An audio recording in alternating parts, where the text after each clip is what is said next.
بسم اللہ الرحمن الرحیم اعوذ باللہ من الشیطان الرجیم بسم اللہ الرحمن الرحیم۔ عزیز طلبہ کرام، آج ہم اصول الفقہ المظفر کا سبق نمبر 100 پڑھنے جا رہے ہیں، اور آج انشاءاللہ ہم بیان کریں گے مفہوم حصر کی اگلی آبھاس کو۔ ہم نے اس انداز سے اپنی بحث کا آغاز کیا تھا کہ سب سے پہلے ہم نے حصر کے دو طرح کے معنی بیان کیے تھے، ایک معنی اخص بیان کیا تھا، دوسرا ہم نے معنی عام بیان کیا تھا۔ دو معنی بیان کرنے کے بعد ہم نے کہا تھا جو اس کا معنی عام ہے وہ ہماری مراد ہے، معنی اخص ہماری مراد نہیں ہے، وہ علم بلاغت وغیرہ میں مراد ہوتا ہے۔ پھر ہم نے بیان کیا تھا کچھ چیزیں ہمارے پاس ایسی ہیں جو کہ حصر کے اوپر دلالت کرتی ہیں، البتہ ان کی دو طرح کی قسمیں ہیں، کچھ ہے جو از لحاظ مادہ دلالت کرتی ہے اور کچھ ہے جو از لحاظ حیات دلالت کرتی ہے۔ حیات کو انشاءاللہ ہم آخر میں بیان کریں گے۔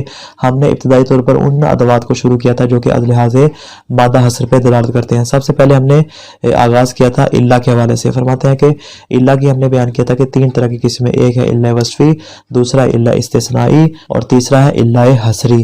فرماتے ہیں ہم نے الا وصفی کے بارے میں بیان کر دیا کہ وہ چونکہ غیر کے معنی میں ہوتا ہے اور بطور صفت کی آتا ہے، لہٰذا ہم اس کو اپنے بحث میں شامل نہیں کریں گے، وہ مفہوم وصف میں چلا جائے گا۔ جب مفہوم وصف میں ہے، لہٰذا چونکہ مصنف مفہوم وصف کی مفہومیت کے قائل نہیں ہے، لہٰذا الا وصفیہ کا بھی مفہوم نہیں ہوگا۔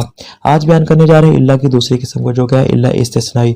فرماتے ہیں اس کے متعلق سب کا اتفاق ہے کہ جو الا استثنائی ہوتا ہے یہ مستثنا کو مستثنا منہ کے حکم سے باہر نکال دیتا ہے۔ یعنی کیا مطلب؟ یعنی اس کا مطلب یہ ہوتا ہے کہ یہ مفہوم رکھتا ہے، سب کا اس بات پہ اختلاف ہے۔ البتہ اس کی دلالت کے متعلق ہمارے سامنے کلی طور پر دو نظریے آتے ہیں۔ ایک ہے بعض علماء کے نزدیک الا کا یہ جو معنی ہے عدم اثبات والا معنی، یہ ہمیں منطوق کلام سے سمجھ میں آتا ہے۔ تھوڑا سا پیچھے جائیے گا، ہم نے کل کے درس میں اشارہ کیا تھا کہ ہم نے کہا تھا ہر وہ چیز جو از لحاظ مدلول مطابقی یا مدلول التزامی حصر پہ دلالت کرے وہ ہماری بحث میں شامل ہو جائے گی۔ فرماتے ہیں کہ مدلول مطابقی آپ جانتے ہیں جو از لحاظ منطوق بیان کرے، اور مدلول التزامی جو کہ از لحاظ مفہوم دلالت کرے۔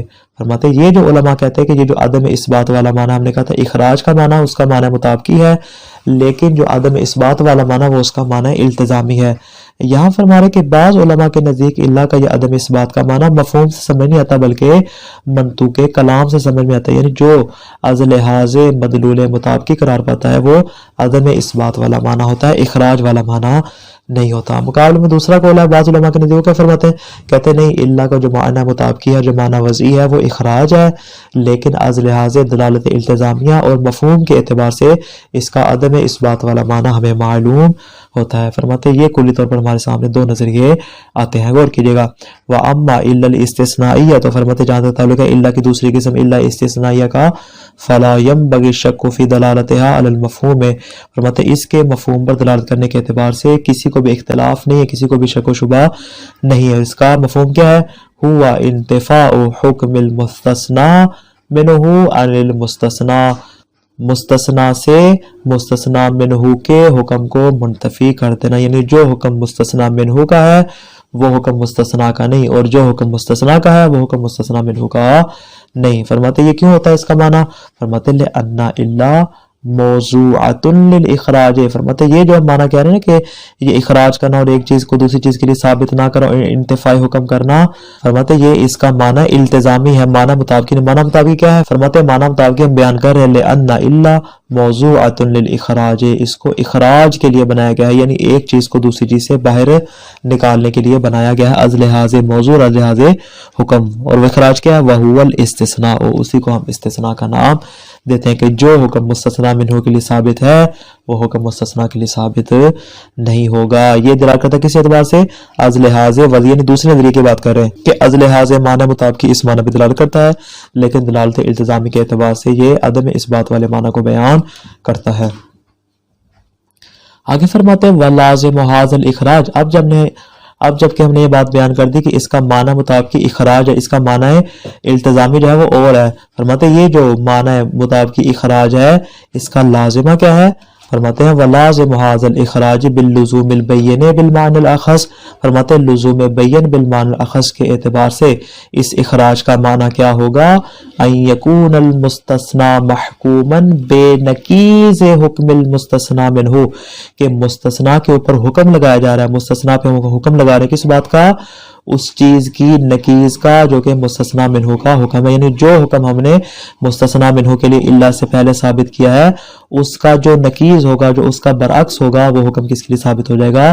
مستثنا کے لیے ثابت ہو جائے گا۔ یہ جو عدم اثبات والا معنی، عدم اثبات کا مطلب کیا؟ یعنی جو حکم مستثنا منہ کے لیے ثابت تھا وہ حکم اس کے لیے ثابت نہیں ہے بلکہ اس کی نکیز اس کے لیے ثابت ہے۔ فرماتے یہ جو معنی اس کے لیے ثابت ہو رہا ہے یہ کہاں سے آ رہا ہے؟ از لحاظ لزوم بین بمال الاخذ، جس کو ہم دلالت التزامیہ کا نام دیتے ہیں۔ فرماتے ہیں کہ چونکہ یہ معنی دلالت التزامیہ کے اعتبار سے اور اس میں لزوم بین ہوتا ہے، اس قدر واضح ہوتا ہے، لہٰذا بعض افراد نے اس بات کا گمان کیا ہے کہ یہ از لحاظ مفہوم اس پہ دلالت نہیں کرتا بلکہ از لحاظ منطوق اس پہ دلالت کرتا ہے۔ وَلَمَّا كَانَ هَذَا اللُّزُومُ بَيِّنًا، فرماتے چونکہ یہ لزوم بین ہے، روز روشن کی طرح واضح ہے، ظَنَّ بَعْضُهُمْ أَنَّ هَذَا الْمَفْهُومَ مِنْ بَابِ الْمَنْطُوقِ، یہ جو عدم اثبات والا معنی ہے جو ہمیں سمجھ میں آ رہا ہے یہ منطوق سے سمجھ آتا ہے، مفہوم سے سمجھ نہیں آتا۔ اس بنا پر ہمارے سامنے دو طرح کے نظریے آئے، وَإِلَّا ہمارے نزدیک جو قول حق ہے وہ یہی ہے کہ اس کا جو معنی مطابقی جو معنی وضعی ہے وہ اخراج ہے، اور اس اخراج کا لازمہ کیا ہے؟ عدم اثبات، یعنی جو حکم مستثنا منہ کے لیے ثابت ہے وہ حکم مستثنا کے لیے ثابت نہیں ہوگا۔ یہاں تک بات ہوگی اللہ کی دوسری قسم کی۔ آگے بیان کریں اللہ کی تیسری قسم کو۔ فرماتے ہیں جہاں تک تعلق ہے اللہ کی تیسری قسم کو، جس کو ہم نے نام دیا اللہ حصری کا۔ اللہ حصری کسے کہتے ہیں؟ اس سے مراد وہ والا اللہ ہے جو ادات نفی کے بعد واقع ہو۔ اس کے بارے میں کلی طور پر چند نکات ہمارے سامنے آتے ہیں کہ یہ والا جو اللہ یہ حصر کا فائدہ دیتا ہے، یعنی حکم کو اسی مورد کے ساتھ خاص کرتا ہے، یعنی جس کے لیے ہم بیان کر رہے ہیں اسی کے ساتھ خاص کرتا ہے۔ چونکہ ہم نے بیان کیا تھا کہ دوسری قسم استثناء میں کسی کو اختلاف نہیں ہے، سب کے نزدیک اس کا مفہوم ثابت ہے، لیکن فرماتے ہیں کہ جو تیسری قسم ہے یہ بھی حصر کا فائدہ ہمیں دیتی ہے۔ البتہ اس میں اللہ حصری میں اور اس سے پہلی والی جو قسم ہم نے بیان کی اللہ استثنائی، ان دونوں میں کوئی فرق نہیں۔ کیوں؟ اس لیے کہ جو معنی اس اللہ حصری کا ہے وہی معنی اللہ استثنائی کا ہے۔ البتہ ایک فرق ہے کہ جو اللہ استثنائی ہے وہ کلام اس بات کے بعد واقع ہوتا ہے، لہٰذا وہ نفی کا فائدہ دے۔ نفی کا مطلب کیا؟ یعنی کلام میں جو چیز پہلے ثابت ہوئی ہے اللہ جو مستثنا کے لیے کیا کر دیتا ہے؟ اس کی نفی کر دیتا ہے، لیکن جو اللہ حصری ہوتا ہے وہ نفی کے بعد واقع ہوتا ہے، یعنی پہلے نفی ہوتی ہے اس کے بعد اللہ آتا ہے اور اس کلام کو نفی کر دیا جاتا ہے، بعد میں اللہ کیا کرتا ہے؟ مستثنا کے لیے اس حکم کو ثابت کر دیتا ہے۔ اس اعتبار سے دونوں میں فرق پایا جاتا ہے کہ اللہ استثنائی کلام اس بات میں اور اللہ حصری جو ہے وہ کلام منفی میں آتا ہے۔ اما ادات الحصر بعد نفی، فرماتے ہیں ادات حصر کا نفی کے بعد واقع ہونا، جس کو ہم نے کہا تھا اللہ حصری اللہ کی تیسری قسم ہے۔ نحو لا صلاۃ الا بطہور، نماز نہیں ہے مگر طہارت کے ساتھ، یعنی بغیر طہارت کے نماز نہیں ہو سکتی۔ اب دیکھیں یہاں پر جو اللہ ہے وہ لا کے بعد ہے، لا کے ادات نفی ہے، اس لا کے بعد یہ کلام نفی لا صلاۃ نماز نہیں ہے، اس کے بعد جو اللہ علیہ کیا کر رہا ہے؟ یہ پہلے والے کلام کی نفی کر رہا ہے، لیکن بعد میں کیا کر رہا ہے؟ اس کو اللہ کا جو مابعد آ رہا ہے وہ اس کو حکم کو اس بات میں تبدیل کر رہا ہے کہ یعنی نماز ہوگی تو صرف طہارت کی صورت میں ہوگی۔ آگے فرماتے فَهِيَ فِي الْحَقِيقَةِ مِن نَوْعِ الْإِسْتِثْنَائِيَّةِ، اگر غض نظر سے دیکھا جائے، دقت کے ساتھ دیکھا جائے تو یہ والا معنی وہی ہے جو کہ ہم نے استثنائی والا معنی بیان کیا تھا، لہٰذا یہ اللہ استثنائی سے ہٹ کے کوئی الگ قسم نہیں ہے بلکہ یہ تیسری قسم دوسری قسم میں شامل ہو جائے گی۔ تو کیا نتیجہ نکلا؟ اللہ کی تین اقسام میں سے جو پہلی قسم ہے اس کا مفہوم نہیں ہے، نہ از لحاظ مفہوم حصر اور نہ از لحاظ مفہوم وصف، لیکن دوسری اور تیسری قسم چونکہ ایک ہے لہٰذا دونوں میں حصر کا معنی ثابت ہو جائے گا۔ آگے فرماتے فرعن، فرماتے اسی سے متعلق ایک فرع ہے اللہ کی اقسام کے بارے میں۔ فرماتے لو شککنا فی مورد، اگر کسی مقام پہ ہمیں شک ہو جائے انا کلمۃ الا للاستثناء او وصفیہ، کہ آیا جو اللہ ہمارے سامنے آ رہا ہے وہ اللہ استثنائیہ ہے یا وہ اللہ وصفیہ ہے، کیونکہ ہم نے دو اقسام تو بیان کر دی، تیسری کو ہم نے دوسری میں شامل کر دیا۔ اب کلی طور پر ہمارے سامنے اللہ کی دو قسمیں، ایک ہے اللہ استثنائی اور دوسرا ہے اللہ وصفی۔ فرماتے اگر ہمیں کسی مقام پہ شک ہو کہ آیا اللہ استثنائی ہے یا اللہ وصفی ہے، مثل ما لو قال المقر، مثال کے طور پر اگر اقرار کرنے والا کہے کہ لیسا فی ذمتی لزید عشرۃ دراہم الا درہم، ہم کیا کریں یہاں پہ درہم اس کو رفع دے کے پڑھیں، یعنی میرے ذمے زید کے لیے نہیں ہے عشرۃ درہم، 10 درہم نہیں ہے، الا درہم۔ فرماتے اس طرح کی مثال میں اگر ہمیں شک ہو جائے کہ یہ والا جو اللہ آ رہا ہے آیا یہ اللہ استثنائیہ ہے یا یہ الا وصفیہ. فرماتے ہیں کہ پیچھے ہم نے بیان کیا تھا کہ الا کے بعد اگر درہما ہوتا تو ہم اس کو نصب دیتے ہیں، پتہ چل جاتا کہ یہ منصوب ہے. یہاں پہ مرفوع، فرماتے ہیں مرفوع ہے تو پھر وصفیہ ہونا چاہیے. فرماتے ہیں اس میں دونوں صورتیں موجود ہیں، یہ استثناء کے لیے بھی ہو سکتا ہے اور یہ وصفی بھی ہو سکتا ہے. کیوں؟ اس لیے کہ جو کلام غیر مجمع الا آ جائے اس کا جو مستثنا ہوتا ہے اس میں ہمیں دو اختیار ہوتے ہیں، یا تو ہم اس کو رفع بھی دے سکتے ہیں یا ہم اس کو نصب بھی دے سکتے ہیں. چونکہ یہاں پہ رفع آ سکتا ہے، وصف میں بھی رفع ہوتا ہے، لہٰذا ہمیں شک ہوگا کہ یہ والا جو مورد ہے آیا یہ استثنائی کا مورد ہوگا یا وصفی کا مورد ہوگا. اذ یجوز فی المثال ان تکون الا وصفیتا ویجوز ان تکون استثنائیہ. فرماتے یہ والی جو مثال ہم نے پیش کی، فرماتے اس میں ممکن ہے دونوں صورتیں ہمارے پاس موجود ہیں، یہ بھی امکان پایا جاتا ہے کہ یہ الا وصفیہ ہو اور یہ بھی امکان پایا جاتا ہے کہ الا استثنائیہ ہو. فرماتے یہ والا مقام کہ جہاں پہ ہمیں معلوم نہ ہو، بھئی جہاں پہ تو دلیل آ جائے، دلیل واضح کر دے کیا ہے الا استثنائی ہے فابہا، اگر دلیل کہہ دے کہ الا وصفی ہے فابہا، ہم اس پر عمل کریں گے. لیکن جو اس طرح کا مورد ہے کہ جس میں ہمیں معلوم نہ ہو کہ آیا الا استثنائیہ ہے یا الا وصفیہ ہے، تو مصنف فرماتے ہیں فإن الأصل فی کلمۃ الا ان تکون للاستثناء. فرماتے ہیں تو الا میں اصل یہ ہے کہ وہ استثنائیہ ہونا چاہیے، وصفیہ نہیں ہونا چاہیے. پس جب ہم نے اس کو استثنائیہ قرار دے دیا تو مثال کیا ہوگی؟ یعنی اب یہ جو مثال ہوگی یہ غیر کے معنی میں نہیں ہوگی بلکہ الا کے معنی میں ہوگی، جو الا کا اپنا استثناء والا معنی ہے. مثال پہ غور کیجیے گا، ہم نے مثال کیا پیش کی؟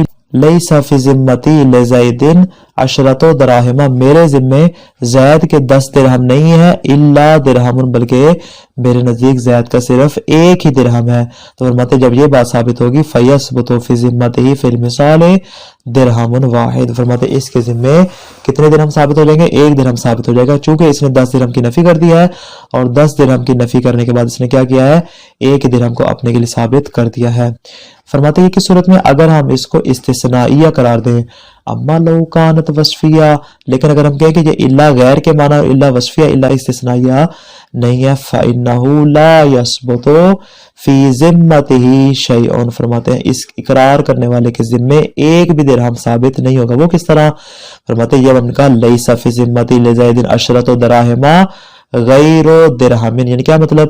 میرے ذمے زید کے ایسے 10 درہم نہیں ہے کہ جن کی صفت کیا ہے کہ جو ایک درہم نہیں، یعنی ایک درہم تو کیا میرے نزدیک زید کے 10 درہم بھی مجھ پر ثابت نہیں ہے. تو اس کا مطلب کیا ہوا کہ نہ اس کے ذمے ایک درہم ہوگا اور نہ اس کے ذمے 10 درہم ہوں گے اگر ہم اس کو الا وصفیہ قرار دیں گے. کیوں؟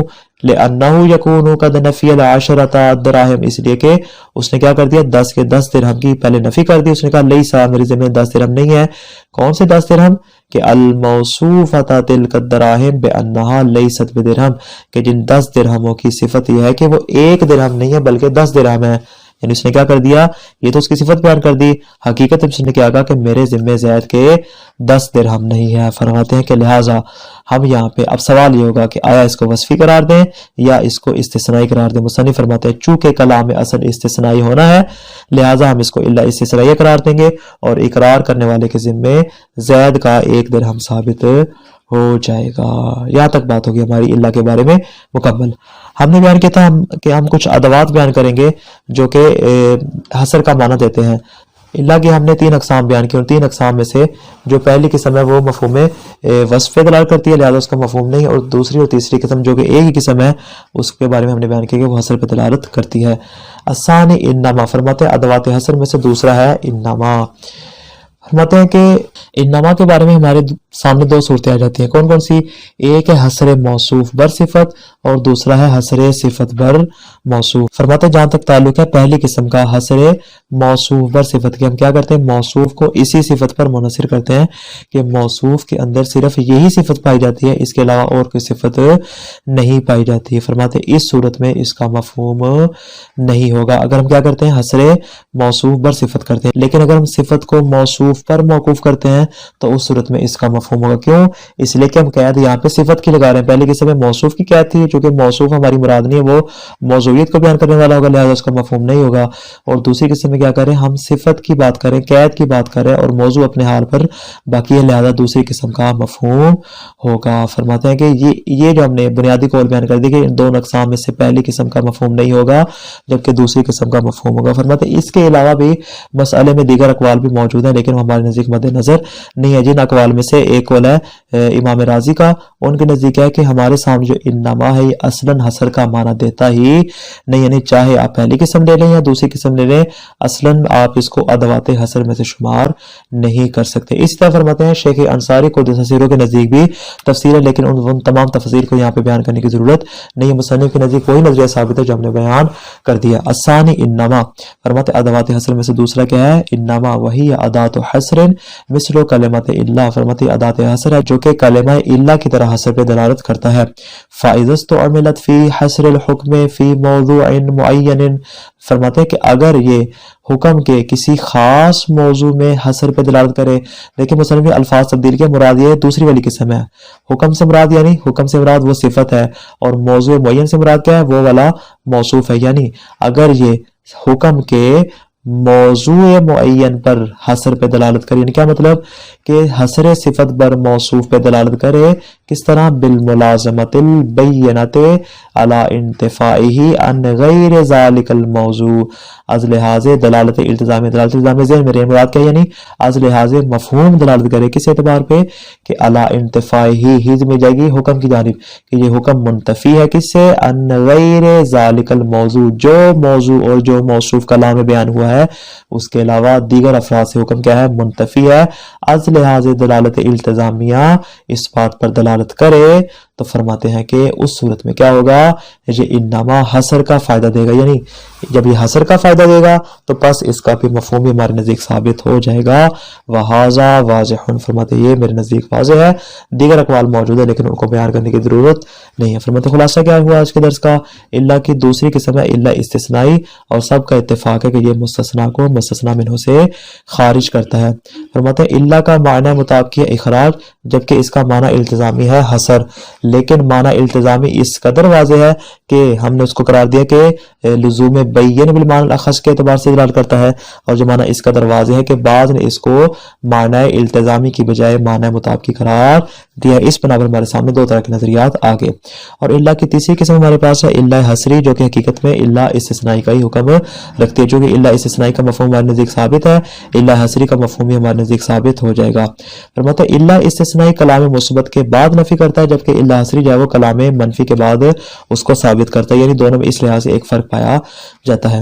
اللہ کے بارے میں اگر ہمارے سامنے اللہ آ جائے اور آپ کو شک ہو کہ آیا اللہ استثنائی ہے یا اللہ وصفی ہے, فرماتے اس میں اصل استثنائی ہونا ہے اور وصفی ہونا دلیل کا محتاج ہے. یہاں تک بات مکمل ہوگی اللہ کی. پھر ہم نے بیان کیا انما کے بارے میں. فرماتے ہیں ادوات حصر میں سے دوسرا انما ہے. اس کی دو قسمیں, یا آپ موصوف کو اور موضوع کو محصور کرتے ہیں, یا آپ صفت کو اور حکم کو محصور کرتے ہیں. فرماتے ہیں اگر آپ موضوع کو محصور کرتے ہیں تو مفہوم نہیں ہوگا, اگر آپ اس کے حکم کو محصور کرتے ہیں تو اس صورت میں اس کا مفہوم ثابت ہو جائے گا. دیگر ادوات کے بارے میں انشاءاللہ پھر گفتگو اگلے درس میں بیان کریں گے. والسلام علیکم ورحمۃ اللہ وبرکاتہ.